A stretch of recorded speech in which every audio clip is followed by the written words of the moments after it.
This session is on opportunities and challenges for a rapidly growing Southeast Asia. And our format for this one will have remarks from Ambassador Scot Marciel, who is currently a fellow at Freeman Spogli at Stanford. He previously served as ambassador to Myanmar and Indonesia. He has also been posted around the world in Turkey, Hong Kong, Vietnam, Brazil, and the Philippines. Then we're going to hear from the San Francisco Consul General of Vietnam, Hoang Tuan, who joined us here in the city last year. He has been posted around the world as well, in DC, Norway, Denmark, Sweden, and Singapore. He most recently served as the Deputy Secretary General of Asean for Political Security Community and Ambassador to Indonesia, and he currently serves as Ambassador to Papua New Guinea and Timor-Leste. After we hear from both of these speakers, they're going to give remarks at the podium. They're going to join us up on stage, and we're going to go right into Q&A with all of you. We know you have a lot of questions, so we'll get right into it. So please welcome Ambassador Scot Marciel.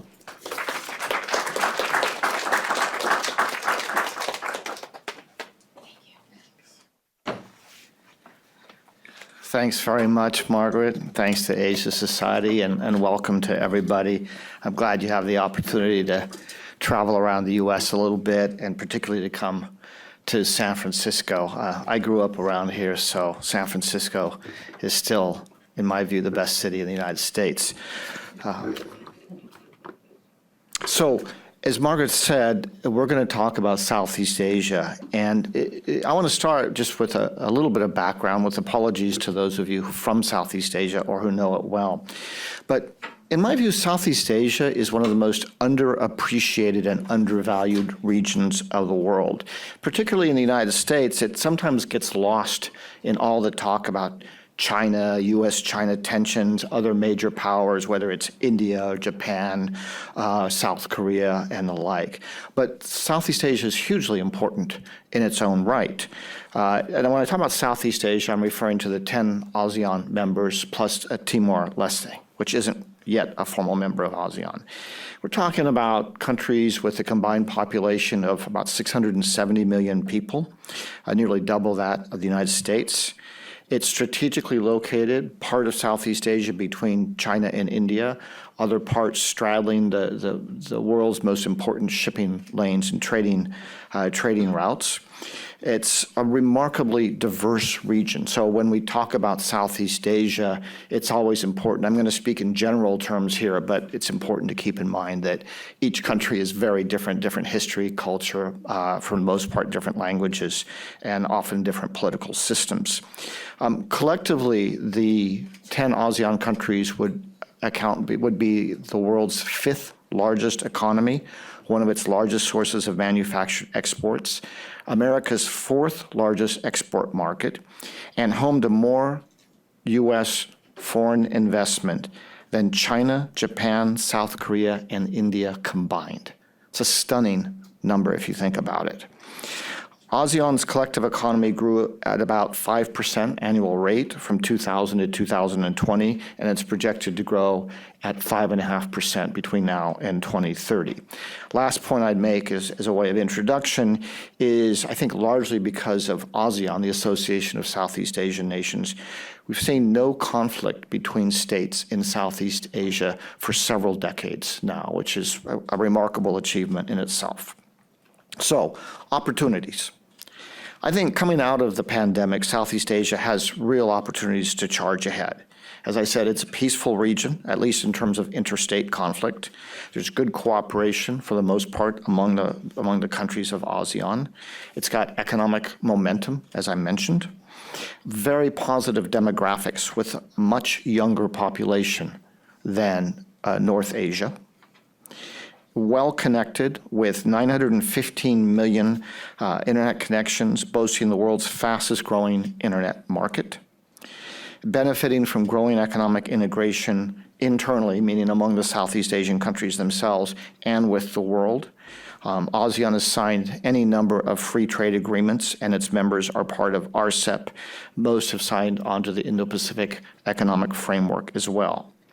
And as you've heard earlier, I think what you heard from the last speakers was there's a trend of many companies moving to a China plus one strategy, as well as de-risking, supply chain diversification. In other words, lots of companies looking for new places to diversify supply chains and manufacturing, and Southeast Asia is definitely benefiting and is likely to benefit even more from that. Already we see companies diversifying into Southeast Asia in a significant way. There is an effort to move into electric vehicle production, particularly for Indonesia and the Philippines, Vietnam, and for Indonesia and the Philippines in particular are trying to leverage their heavy supply of minerals like nickel to play bigger roles and promote more investment and growth. The U.S.-China competition, I'm going to get to the downsides of that in a minute, but the U.S.-China competition means that both the major powers are wooing Southeast Asia. Not only the U.S. and China, others are too. They're all sort of courting Southeast Asia, trying to get better relations, and that means more investment and more opportunities. Japan, South Korea, Australia, India, EU also moving to strengthen ties, build commercial relationships with Southeast Asia, which is expected to be the fourth largest economy collectively in the world by 2030, and I think has a real opportunity to break out as a major economic center. Okay, now the fun part, the challenges. The region's got, like every place, has plenty of challenges, some internal, some more external. Internally, you've got patterns of entrenched conservative elites resisting strong public pressure for change and reform, in some cases leading to more authoritarian rule. Today, for example, we see in Thailand, where an appointed Senate basically refused to vote, for the most part, to vote for the head of the party that won the most votes in recent elections. It's another example. We've seen Thailand do this several times, basically, if I can use the term, ignoring the will of the voters. And this is linked to problems of impunity, lack of accountability, and corruption. And here I'm not talking about just Thailand, I'm talking about, broadly speaking, Southeast Asia. And all of these things affect efficiency and the quality of governance and make Southeast Asia less of an attractive investment market and less able to enjoy all of its, or to meet its potential. Also, in some cases, this leads to political tensions, as we're seeing in Thailand right now. The extreme example being Myanmar, where the military just seized power and has since been waging war on a population that just doesn't want it in power. In many countries, you have underdeveloped financial systems that don't provide needed financing for startups and promote entrepreneurship. Uneven quality of education. As countries seek to move up the value chain, this will become more and more important. Again, this is broad, general. There are certainly exceptions to that. Lack of quality infrastructure is a major challenge, particularly in these big countries like in Indonesia and the Philippines, archipelagos where logistics and infrastructure is difficult to begin with. And in some cases, you have ethnic and religious tensions, discord, and even separatism.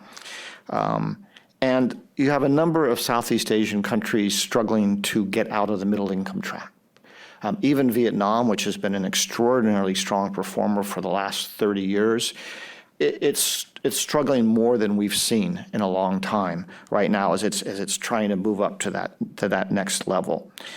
And then I mentioned the Myanmar crisis. I think this poses a challenge to ASEAN and regional stability.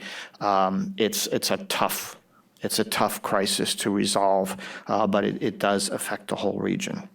And then externally, you also have some challenges. Climate change. Much of Southeast Asia is extremely vulnerable. We're all vulnerable. We're all feeling it, except in the city of San Francisco, where we have perfect weather today. But seriously, it's, we're all feeling it around the world. But Southeast Asia, according to the experts, is particularly vulnerable to climate change. And this is linked to the need for a clean energy transition, which a number of countries in Southeast Asia are seeking to pursue. You have programs like the Just Energy Transition Partnerships that the G7 countries have signed with Vietnam and Indonesia. Huge opportunities, but we have to see them implemented.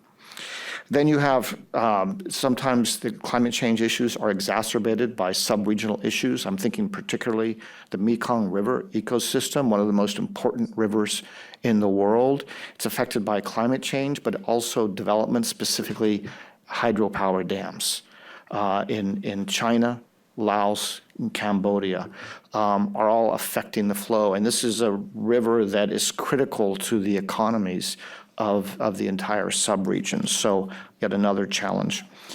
And then I mentioned the benefits of the U.S.-China competition in the sense of both big powers sort of trying to court Southeast Asian countries. But there's downsides. And if you talk to most people in Southeast Asia, they will focus on the downsides.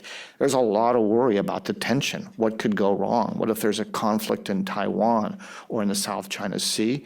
But also a very strong desire in the region not to feel pressured to choose sides.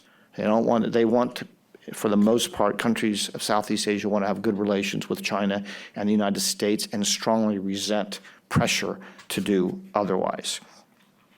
But you do have, in particular, the South China Sea situation where, basically there's a number of claimants with disputes over who controls what part of the South China Sea. China's claim is the most expansive and arguably the least supported by international law, not at all supported by international law, and it's being very aggressive in its assertion of its claims, which is a constant source of tension. Literally, Chinese boats and ships swarming reefs and small islands off of Vietnam, Malaysia, and the Philippines on a regular basis.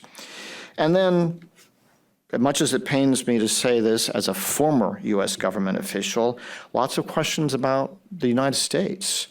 Can the region count on the United States? Right now, the Biden administration is engaging it quite well. Secretary Blinken is out in Indonesia right now. But the question is, what happens after 2024? Dare I say, what happens if Donald Trump comes back into office? So those are real concerns. So lots of challenges, lots of reasons to be optimistic. But the key point is this is a really important region. It's starting to get more attention, particularly from our business community, but it deserves a lot more. And I think there's great possibility for Southeast Asia to develop and become even more important in the next few years for all the reasons I mentioned. But it will require skillful navigation of all the great power tensions, plus improvements in governance and careful handling of the internal tensions I mentioned. With that, I'll stop and invite my friend, the Consul General of Vietnam, to come up and give his remarks.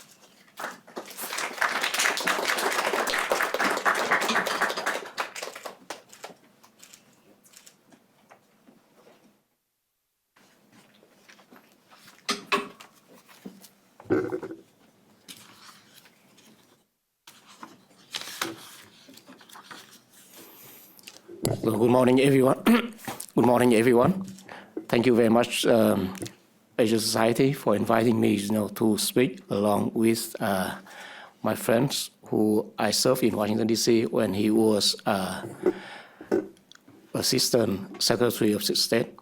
And very nice, to see you here. And he was also U.S. Ambassador to ASEAN, but earlier before me.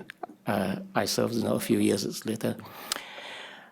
Well, so you have mentioned, about ASEAN. So the introduction, is quite useful, and that make my job easier. But anyways, I would like, to say a few words, about ASEAN, where I was from.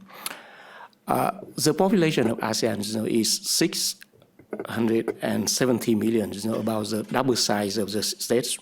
When we talk or when we thought of ASEAN, you think of ASEAN as, the previous Balkan states, where, states hated or fought against each other. But, for many decades now, we did not see, the major conflicts, wars, or big confrontations, among the ASEAN members. So that is one of the biggest achievements of ASEAN, that is to maintain peace and security for the region. Thanks to peace and security in the region, that ASEAN was able to focus on economic development, and Scott has mentioned about the 5% economic growth. So that is the fastest economic growth for any groupings in the world. And the most important thing for that is thanks to the high economic development, that ASEAN has been able to lift a major portion of the population out of poverty. Otherwise, you would see a big flux of migrations of people from Southeast Asia to elsewhere, to Northeast Asia, or even to the United States, and that creates lots of problems in the region. And when you talk of ASEAN, you also see of ASEAN's international standing, which you have not seen from any regional organizations. Even EU, ASEAN has been talked of or has been considered as the second most successful regional organizations after the EU. But in terms of diplomacy, I think to some extent, ASEAN is even more successful. For example, I oversaw the political security community and also the external relations of ASEAN. So during the ASEAN summit for the external relations, and you have never seen any regional organizations meeting, the meetings of the heads of the member states, that also have the participation of the heads of states, heads of governments, from all major powers, major economies, around the world, like Japan, Korea, India, EU, President of EU, and President of the US, and many others. So they join the meetings in ASEAN. So at one point, if I'm not mistaken, in 2019, during the second summit meetings in Bangkok, so I accounted around 100 meetings of the heads of governments.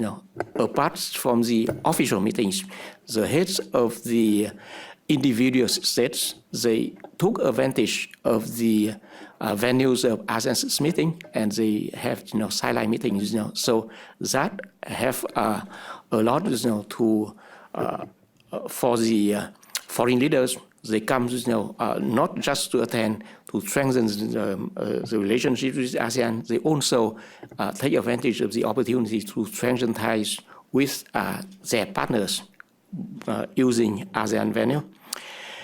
Now I move to the second part, talking about the importance of ASEAN for the US and China. So in terms of trade, ASEAN trade relations with China has been much growing and growing much faster than its trade relations with the US.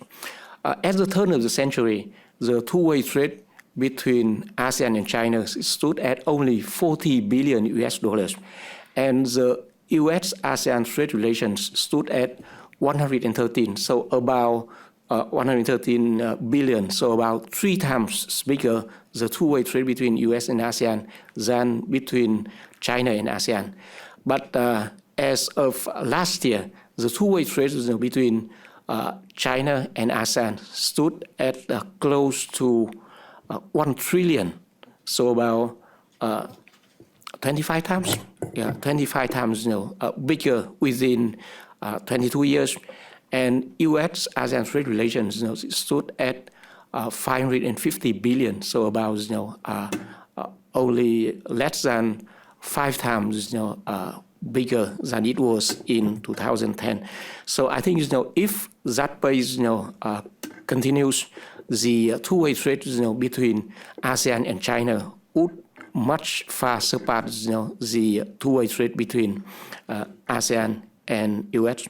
And in terms of investment, ASEAN is the hub for US investment. In ASEAN, there the presence of 6,300 U.S. companies doing business in ASEAN, and the accumulated investment from the U.S. in ASEAN was about 350 billion, and from China, about U.S. invested in China about 140 billion something. So the investment from the U.S. in ASEAN is about triple than the investment in China. So that also talks about the importance of ASEAN to U.S. In terms of trade. In terms of geopolitics, I witness and also do some research on China relations with ASEAN. We see a new trend in China's coming back, strengthening and showing up its relations with ASEAN. It's very much like China's relationship with ASEAN or China's strategy towards ASEAN in early 1990s. So you see, in early 1990s, after the Tiananmen incident, the relationship between China and the West was almost frozen. So China had to look gateways to go outside, and ASEAN was seen as the gateways for China, while the relationship between China and the West was freezing.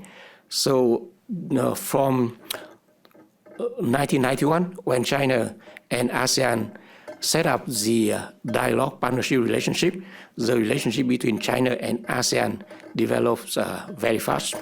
And after a few years, when China was able to find ways to normalize relations with the U.S. and the West, then the relationship has moved from ASEAN. I mean, the priorities has been moved from ASEAN to the other major powers.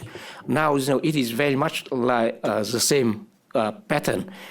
Since I was DSG of ASEAN in 2018, and I saw that trend begins from 2019 something, when ASEAN was seen as the first priorities in China's foreign relations for a couple of reasons. These are the close neighbors, so it is very much like any other countries. They focus their relations with neighbors. So particularly in the confrontation between the U.S. and China, China even focused more on its neighboring countries, not only ASEAN, but also other countries that China may think the war may come from. And in terms of neighbor security and in terms of economics as well, so the ASEAN members have the 1 trillion two-way trade with China. So it is about 2 times bigger than two-way trade between U.S. and China. So that is also another reason that China has to focus on ASEAN. And ASEAN, as I mentioned, that ASEAN as a diplomatic hub. So having good relations with ASEAN would give also China an advantage in having bigger influence, not only in these regions, but also other parts of the wider Asia Pacific. And for the U.S., ASEAN is important for the U.S. In terms of economics, as I have mentioned, trade, investment. In Southeast Asia, the U.S. has 2 important allies, Philippines and Thailand, and other important partners like Singapore, Indonesia, Malaysia, Thailand, Vietnam also. And recently, we have seen, I look at the relationship between the U.S. ASEAN from the angle of Vietnam. Recently, we saw the new developments in the relationship between the U.S. and ASEAN. Earlier this year, President Biden and Party Secretary General of Vietnam made a phone call. This year, we mark the 10th anniversary of the establishment of the comprehensive partnership between the U.S. and Vietnam, and lots of activities are going now in Washington, D.C., in Hanoi, and also other parts of Vietnam. And after the visit, after the phone call, that leaders of 2 countries focused on the importance of the relationship and also see the needs to even strengthen, broaden, and deepen the partnership between the two countries. We saw the visits to Vietnam by Secretary of State Blinken. He brought ground to the biggest, no, not the biggest, to the most pricey embassy the U.S. ever built abroad. The second one after the one in Hanoi, the one in Hanoi has a price tag of 1.2 billion US dollars. The one in London costs 1 billion. The one in Baghdad costs 750 million. So give you the numbers to see the important. So it is not about the money. It is about the investment of the future. It is about the importance of Vietnam in ASEAN. It is also the importance of ASEAN. It is also about the Indo-Pacific strategy. So Scott has also mentioned about the U.S. policies. There might be uncertainty after President Biden if he's not re-elected, but we hope not. Then Trump might come back. But from us, we see a growing strength. So the relationship between the U.S. and Vietnam and also ASEAN countries is a bipartisan issue. It doesn't matter the administration is headed by a Republican or Democratic president, but the relationship has been growing up strength. Well, now I skip the third part on the impacts of the growing conflicts with ASEAN. So the impacts would be on three aspects: on security, economics, and diplomacy. I agree with Scott that ASEAN doesn't want to take sides. But if the growing confrontation continues, we unfortunately some of us might have to take sides. That is what we don't want to see that, but that might happen. That is what ASEAN are very much fearful of and don't want to see that happen. So the last part, the roles of ASEAN, what roles ASEAN could play. I think three roles that ASEAN could play. One is to ASEAN's commitment to peace and security. That is known to China and U.S. We want to maintain peace and security. That is our vital interest. We don't want to see war among these two countries. We don't want the war that occurred in Southeast Asia. So there might be a war elsewhere, but not in our region. And the second role that ASEAN would play is rule setting through ASEAN centrality, which is accepted by major powers, US and China. So that is an undisputable issue when one country establish relations with ASEAN. They have to accept ASEAN's central role. And I give you an example. In 2016, during the ASEAN summit meeting, ASEAN leaders adopted a joint statement on the application of the codes for unplanned encounters at sea in the South China Sea. So they have also had a long vision. There might be unplanned encounters between the ships, particularly U.S. Though U.S. and China are not mentioned, but that is fearful of 2 more minutes, and they are fearful of the possible encounters between the ships between China and U.S. and that may drag the two countries into a war. So both China and U.S. later come to talk to ASEAN on this issue. And the third aspect that ASEAN would play in the growing confrontation is to provide a platform for the two countries to sit down and talk. I remember at the ADMM meetings in Singapore in 2018, when Jim Mattis, before he attended the ADMM meeting in Singapore, he skipped the visit to China. At the time, there was tension between the U.S. and China over the encounters, of the two ships in the South China Sea. So, but in Singapore, I asked, my staff to follow the meetings, of the two ministers and secretary. And they talked to me that, at least, DSG, I saw at least 3 encounters, meetings between the two defense leaders of the two countries. So one official one that set to last for 30 minutes, but actually that lasts for 1 hour and a half, and 2 other highlight meetings. So what do they talk? They talk on ways to reduce tension, and also other examples, that is, at various levels, ambassador level, SOM level, ministerial, high-ranking levels, and through the meetings like ASEAN, PMC, ADMM, AIF, EAS meetings, so that China and U.S. counterparts, for example, can use ASEAN platforms, to interact and talks on how they could, minimize, the risks, but not directly, in Washington or Beijing, that would draw lots of attention, but they can come to ASEAN.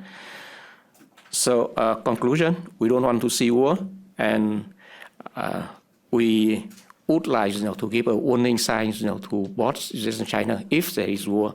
Lots of things, to lose, not only for the U.S. and China, but also for ASEAN. Wars is a risky and unpredictable business. Once you enter the wars, you cannot say anything. You thought that Russia even thought that they would end the war within days or weeks, and now it's entering the second year.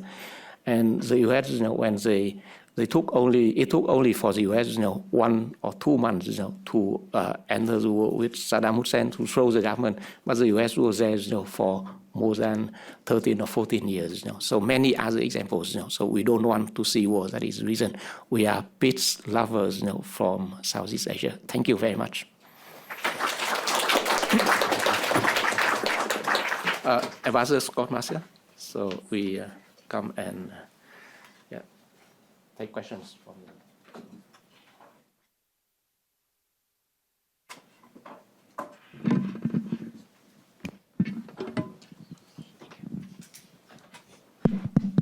Thank you very much for your remarks, and thank you also for not mentioning the U.S. entering the war in Vietnam and how long that took. That was very diplomatic of you.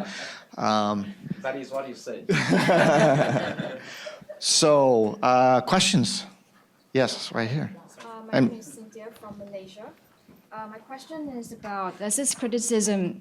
Hi again, my name is Cynthia from Malaysia. I work for a broadcast network.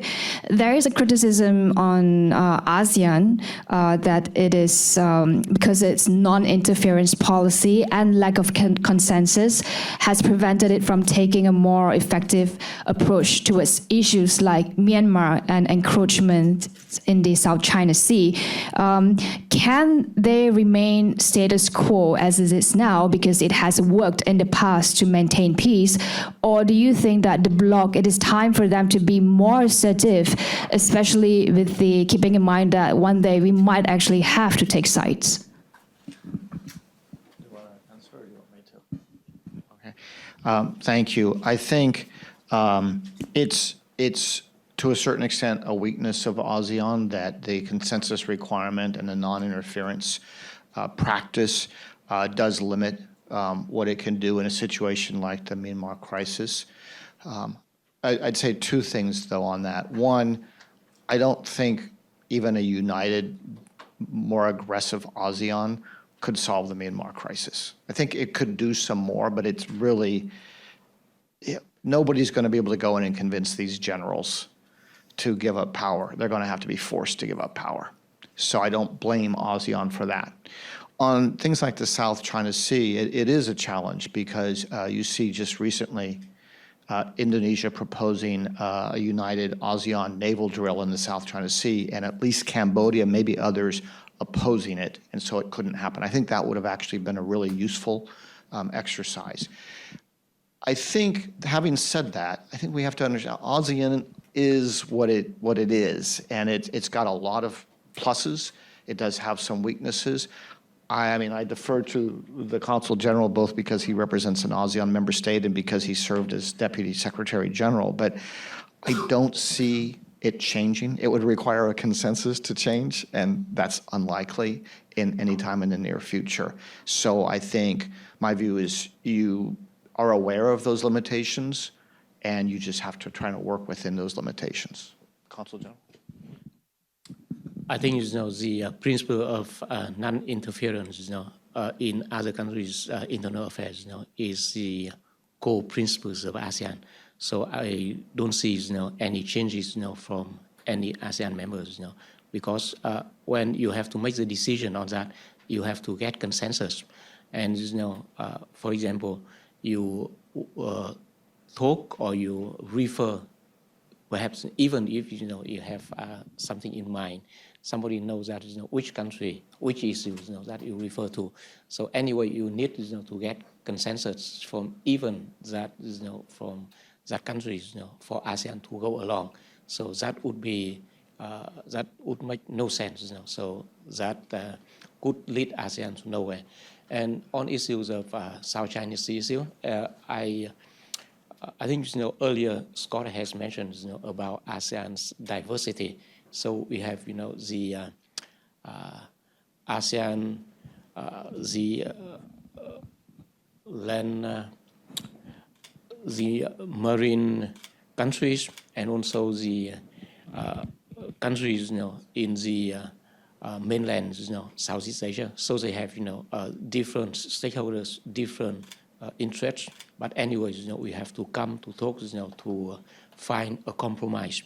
So that is why the most important meetings for ASEAN that I witnessed is the AMM's meeting among ASEAN, because they have to issue a communique, joint communique, and that mentions South China Sea issue. So ASEAN spends a lot, but finally ASEAN get consensus on that and the joint statement. I think there was one issue in 2012 when ASEAN was unable to produce a joint communique. But after that, ASEAN has developed a formula that ASEAN never faced. For example, if they are unable to agree on that part, and then they took the same portion of that paragraph from the previous statement and to put that in the current statement. But that would be a backlash for a couple of reasons. For example, on ASEAN international standing, people from outside, they see that, well, the problem is going on, but the language, there's no changing in the language of the joint communique. And also for the ASEAN HOTS, because he also faced, because that country is unable to coordinate the differing views from ASEAN member states in order to issue a new joint communique with new wording. Thank you. Yes. Yes, right here in front. Hello, my name is Teddy from Liputan 6, Indonesia. As the chairman of ASEAN this year, Indonesia and other members still holding the 5-point consensus for Myanmar conflict. But the other side, there's nothing progress until now. For this case, do you think 5-point consensus is the perfect way to solve this problem? And the second one, the last month, surprisingly, Thailand, in the capacity not Asian chairman this year, have initiative to invite all Ministry of Foreign Affairs around ASEAN, but to talk with Myanmar junta, but no one to come. And do you think what Thailand does is too far and make polarization in ASEAN itself? Thank you. Yes, I think Honestly, no, I don't think the 5-point consensus is going to lead anywhere. I mean, it's been more than 2 years and it hasn't produced anything. I think it's based on a faulty understanding of what the situation is in Myanmar.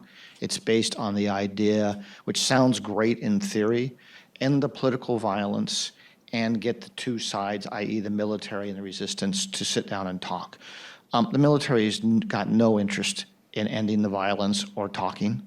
They're not absolutely, and frankly, right now, the resistance is not interested in talking. It's also based, in my view, on the faulty assumption that this is some kind of civil war between two political factions. It's not. It's a military that is hated in the country, that seized power, and pretty much the entire country united against it.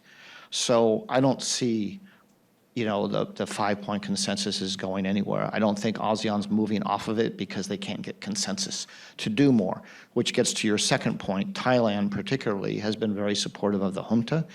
And in my view, its decision to hold these meetings, even though it's not ASEAN's share, and inviting the junta representative to join conflicts with ASEAN's position, which is not to invite the junta at a political level. In my personal opinion, it undermines Indonesia's chairmanship and undermines ASEAN. And last point I would make is the Thai Foreign Minister Don recently went to Naypyidaw, met with the generals, says he met with Aung San Suu Kyi, after the Thai elections when this is a lame duck administration. So honestly, much as I love Thailand, I think this has been really problematic. That's probably domestic interference. Yes, question in the back. Yes, my name is Hugh Lester, a member of Asia Society in Northern California. I wanted to expand on Thailand, and Ambassador, you mentioned the vote by the Thai Parliament to not appoint the winner of the election, the leader of that party, as the Prime Minister. What do you see as the next steps in Thailand, and what do you think the US can do to influence the outcome? Yeah, it's a good question. I saw the news briefly before I drove out here this morning, so I haven't seen all the latest, but I saw that the Senate didn't vote. So for those who don't know, basically you have a lower house, which is popularly elected, and then an appointed Senate. And in order to get enough votes to be prime minister, you have to get, in this case, Pita, the head of the Move Forward Party, won the largest number of seats, 150-something seats, if I remember right, put together a coalition of 7 or 8 parties that got the significant majority of the lower house, the elected parliamentarians, to support it, but without much support from the appointed Senate, appointed by, in effect, the conservative former military previous government. So I think my understanding is there'll be another vote. Perhaps another party will put up another prime ministerial candidate. We'll have to see how it plays out. I think clearly you see a lot of people who supported Move Forward Party saying, wait a minute, our party won. They didn't win an overall majority, but they won the largest number of seats. So how is it a fair democratic election outcome if the person who wins doesn't get the prime ministership? So, and then there are the Constitutional Court is also looking into allegations, charges against Pita for owning shares in a media company, which again, in Thailand over the last 15 years, the Constitutional Court has always sided with the conservatives and oftentimes dissolved parties or disqualified candidates from opposed to this conservative elite. So it's not seen as a neutral arbiter. So I don't know how this is going to play out. I expect there's going to be a fair amount of unhappiness among a lot of Thai voters. As for the U.S., I honestly don't think there's a lot that the United States can do to influence this. We will, I'm sure, be calling for, a government that reflects the will of the people, but our ability to sort of put pressure on Thailand to make that happen, I think, is negligible. Yes. Sir, I'm Kat from the Philippines. I just wanted to ask, because the Philippines recently expressed that it wants to push for a critical minerals agreement, similar to what the U.S. has with Japan. Do you see this as something viable, or are there other ways that the two countries could partner in terms of critical minerals? Yeah, it's a really good question. I think, first, I'm really happy to see I started my diplomatic career in the Philippines, so I still feel close to the place. I'm really happy to see the upswing in the relationship, particularly over the last 2 years. I know that President Biden, when he met with President Marcos at the White House recently, talked about U.S. working with the Philippines, with the Philippines in this area. I don't know, how likely it is to have a trade agreement on that would allow Philippine critical minerals to enter the U.S. market under the IPRA.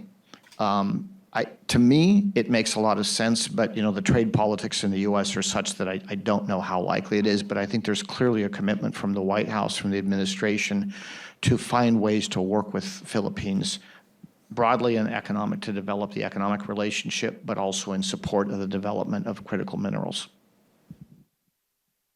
Yes.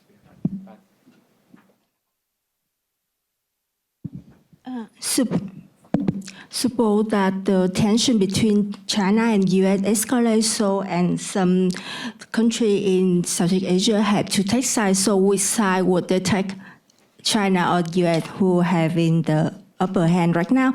And the second question is for Ms. Marciel, and because you are a strong crisis of 5-point consensus, so was it, in your opinion, a possible solution for the Myanmar crisis? What can be done from the U.S. side, from Asian, or from international community, or there's nothing can be done, like we have to wait for the generals to give up the power themselves, like what happened, I think, in the last decade. Yes, thank you.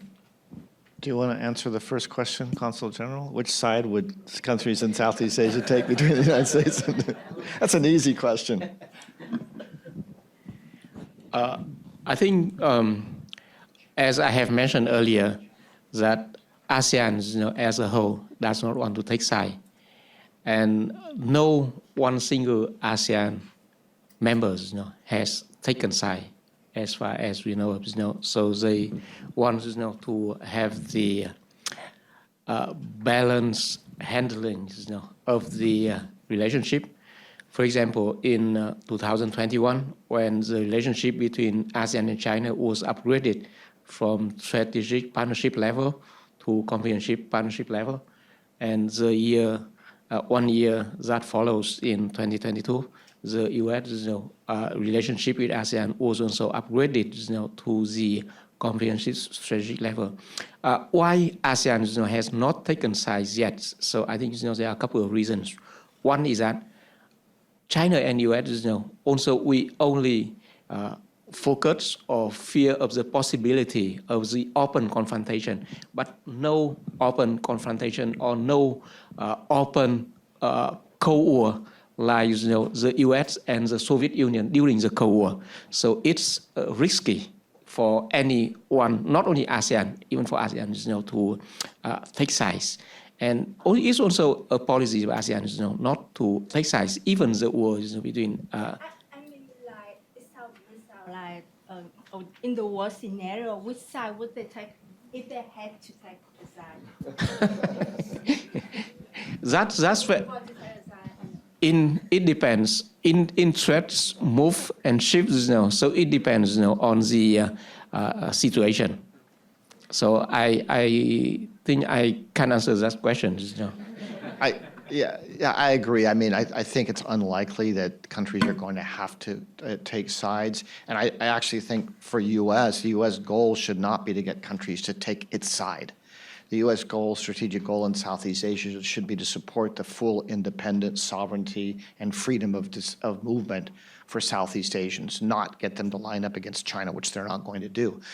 In the case of a conflict like, say, over Taiwan, I think the ASEAN, for the most part, if I could say, their focus is going to be, how do we stop this? Rather than we'll take this side or that side, they're going to say, we don't want this. and it'll be directed at both. On your second question on Myanmar, the 5-point consensus I've already discussed.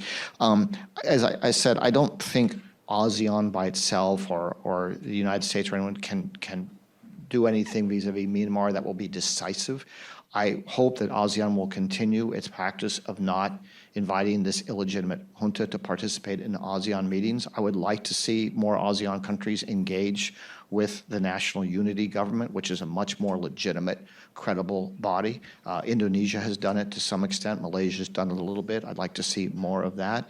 I would like to see more effort from the U.S. I think is on the right approach, but I'd like to see more funding for the National Unity Government and other members of the resistance. But the bigger problem is the fact that Russia and China are openly, and India, openly supporting the junta despite its atrocities. And in the case of China and Russia, particularly arming it. I mean, that's really the problem from the international community point of view, not what the ASEAN or the West is doing.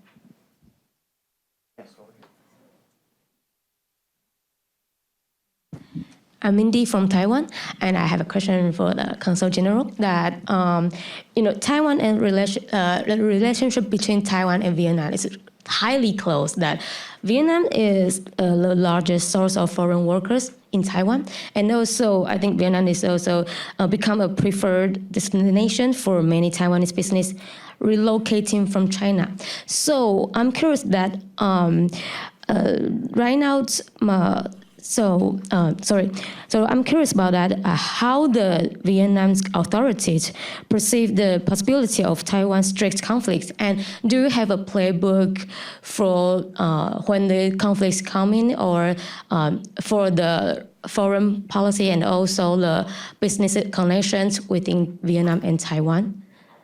Do you have a playbook for the conflicts? You mean preference for Taiwanese companies? What? Yeah, plans, because you have a lot of people in Taiwan right now, and also a lot of Taiwan's factory in Vietnam. So do you have a playbook for that? I think if we have that kind of policy, we need to have a favorable policy towards the U.S. Because in California alone, where I oversee, we have 1.3 million Vietnamese Americans living in the state. So, and also we have to give that to Korea as well, to Russia, to other countries, where we have France, Australia, Canada, where we have lots of Vietnamese nationals living in these countries. And that, if that policy is implemented, that would also have a great impact on our national overall policy, business investment policies, for example, towards other partners, other economies, other countries. So I think it's not practical. We have time, just a couple minutes left. Gentleman in the back and then the gentleman in the front. And if we have time, if we can be really fast, we'll get to you. Okay. Hi, my name is Matt from Stanford Center on China's Economy and Institutions. I wonder if I could get you both to comment briefly on IPEF, the Indo-Pacific Economic Framework, and which has billed itself as an alternative to traditional trade agreements. What are the prospects, challenges, pending deliverables? I'd love to hear from both of you. Thank you.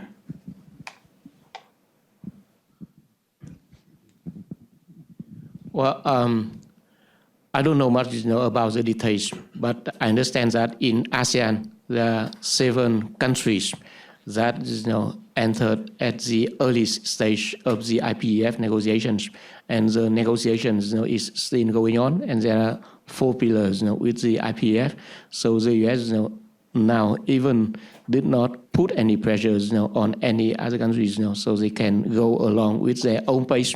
They can choose 1 or 2, or not all pillars. That's the thing they can go along. So the negotiations is still the ongoing process.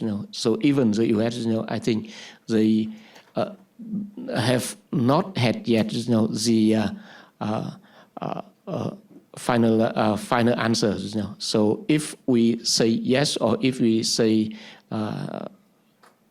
something otherwise, it means we perhaps, give the blank checks, to everyone. Thank you. Yeah, we're out of time, so I'm just going to add real quickly. I think the opportunity is the fact that there's a lot of interest in participating with the United States and trying to promote the economic relationship with the United States. The challenge, obviously, is putting the meat on the bones of a very skeletal framework so that there's something tangible economically. There's been some progress on supply chain, which is a start, a lot of interest in the digital economy, huge opportunities on the decarbonization front. But the real question is going to be, I think from the beginning, is there real substance that you can point to, or is it going to be largely rhetorical? And real quick, if you have a very fast question, we'll try to answer it. Yes, historically, I guess that Russia, the USSR, played a role in counterbalancing China. Does Russia still have a... Well, sorry, Iago Rodriguez from the Political Room, Spain. Does Russia still have a paper to counterbalance China for a country like Vietnam? And the second question is, what about India? Does India play a role on all of this?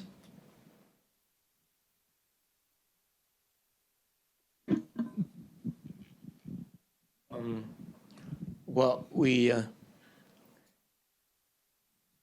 see the relationship between China and Russia, which is opposite than the relationship during the Cold War. The two countries go quite well now, so we don't see perhaps there are rifts, but we don't see the rifts that would be revealing anytime soon.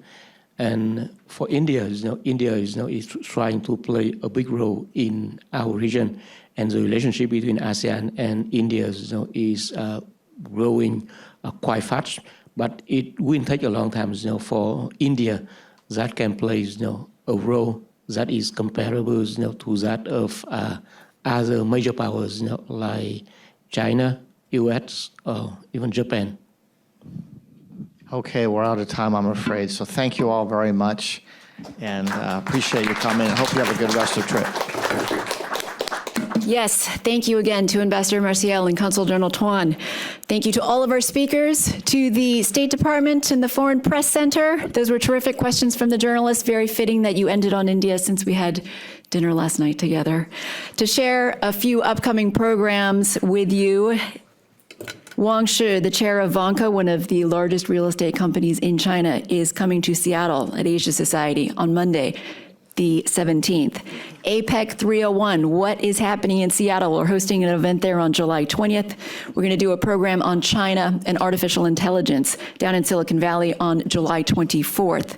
We are officially launching our Seattle Center with Mon over there. That's going to be on September 12th. If you're in town, let us know. And we're going to be hosting the head of the Asian Development Bank, Ambassador Chantal Wang. That's on September 18th here in San Francisco. Don't forget, the leaders of all of the 21 APEC economies are descending upon San Francisco in November, so stay tuned for what we have in store for all of you to keep you updated. This concludes the public portion of our event. For all of our journalists and speakers, if you have a badge that has a green marker on it, that's your ticket to lunch. So thank you very much for joining us, and thank you again to our team, staff, interns, and volunteers. Thank you.